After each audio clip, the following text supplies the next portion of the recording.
में पौले बा श्री राम की।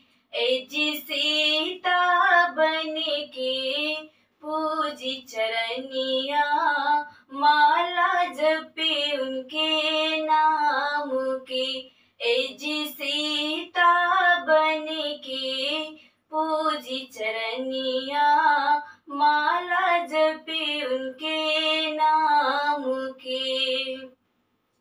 बाउर हुई है यूं दुनिया के खातिर, हमरा ला भगवान हवन। सातो जन्म हम साथ निभाइब, इहे धड़कन के जाने हवन। चांद सुरुजवा के हम के बमिलल, हमरा ला श्री राम के। एजी सीता बन के पूजी चरनिया, माला